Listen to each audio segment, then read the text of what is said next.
Bienvenue sur Azimut, le podcast de l'orientation proposé par les spécialistes des études supérieures. Dans cet épisode, nous répondons à la question « Comment protéger mon adolescent de cyberviolence ?» Que dit la loi ? Commençons par ça. Le cyberharcèlement est un délit puni par la loi. Le harceleur, dès ses 13 ans, risque jusqu'à 18 mois de prison et 7 500 € d'amende. Les sanctions sont plus graves pour l'auteur d'actes de cyberharcèlement si la victime est une mineure de moins de 13 ans. Dans une situation de harcèlement, il est important d'écouter l'enfant victime pour éviter qu'il ne culpabilise et le rassurer. Le rôle de l'adulte est de le protéger. Seuls 10% des victimes de cyberharcèlement osent en parler à leurs parents. Voici quelques conseils à donner à votre ado pour l'aider à se protéger des cyberviolences. Se parler poliment et avec respect, comme dans la vraie vie. Chaque internaute est responsable de ses publications.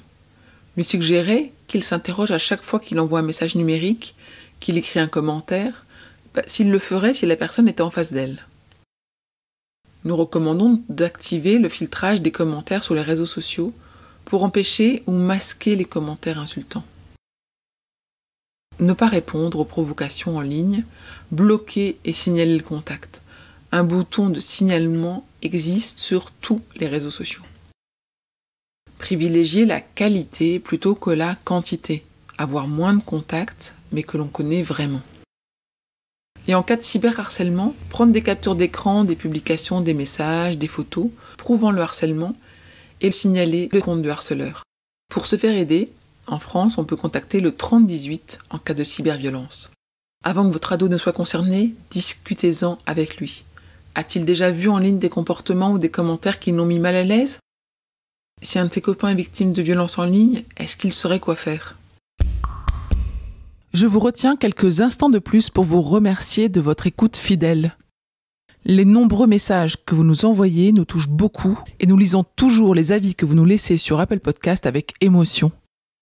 Si ce n'est pas encore fait, allez nous déposer 5 étoiles et rédigez votre commentaire sur Apple Podcast et sur Spotify. Vous pouvez également vous abonner pour avoir les épisodes dès leur sortie. Et surtout, partagez l'existence du podcast autour de vous. Parlez-en. Pour bénéficier d'une lecture d'épisodes par thématique, nous vous recommandons d'aller sur notre site azimut-podcast.com. Vous verrez, tout y est très bien classé. Je vous souhaite une bonne journée ou une bonne soirée et à bientôt sur Azimut.